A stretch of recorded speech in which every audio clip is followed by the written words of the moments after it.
Media से बातचीत के दौरान राजस्व मंत्री चंद्रशेखर बावनकुले ने कहा कि प्रशासन को अधिक प्रभावी बनाने के लिए अधिकारियों के कार्यों का पुनर्विभाजन किया गया है। साथ ही उन्होंने बताया कि उप मुख्यमंत्री एकनाथ शिंदे की तबियत अब ठीक है और वे जल्द विधानमंडल की कार्यवाही में लौटेंगे।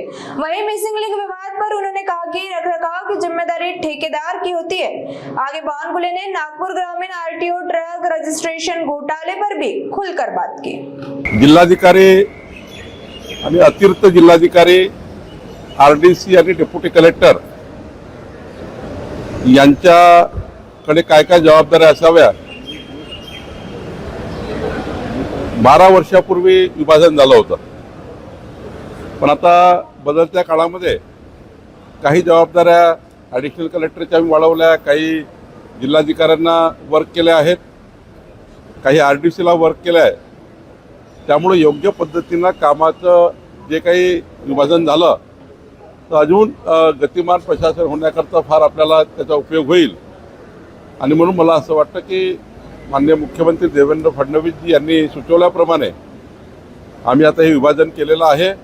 नक्कीच आमचे जिल्हाधिकारी आणि ॲडिशनल कलेक्टर आरडीसी आणि डेप्युटी कलेक्टर तहसीलदार या विभाजनानंतर चांगल्या पद्धतीने काम करतील आणि जी अपेक्षा सरकारची आहे ती पूर्ण करतील। नाही, मला वाटतं की थोडा 3-4 दिवसापासून एकनाथजीची तब्येत चांगली नाही आहे, पण आता तब्येत ठीक आहे। निश्चितपणे उद्या परवा सोमवार मंगळवारी एकनाथजी पुन्हा विधिमंडळात येतील। नाही, यावर्षी मिसिंग लिंक तयार झाली आहे। कधी कधी आपण काम करताना काही गोष्टी राहून जातात, त्याच्यामुळे होतं। कधी कधी खूप जास्त पाऊस असल्यामुळे होतं, पण त्यातून आपल्याला कळतं आणि तो हा जो पिरियड असतो वर्षभराचा तो त्या ठिकाणी कॉन्ट्रॅक्टरकडेच त्याचं मेंटेनन्स असतं। त्या वर्षात त्याला पूर्ण चेक करावं लागतं, कुठे कुठे कामात काही बिघाड झाला त्यांच्याकडनंच ते करून घ्यावं लागतं। त्यामुळे डिफेक्ट लायबिलिटी पिरियड जो असतो याकरता असतो की वर्षभर 6 महिने जे काही आहे त्यात दिलेल्या कॉन्ट्रॅक्टमध्ये त्या काळात त्यांनी पूर्ववत करून द्यायचं असतं, त्याला सरकारचे पैसे लागत नाही। त्यामुळे आता कळलं आपल्याला की कुठं त्या ठिकाणी कामात काही राहून गेलं किंवा पावसामुळे काही होऊ शकतं।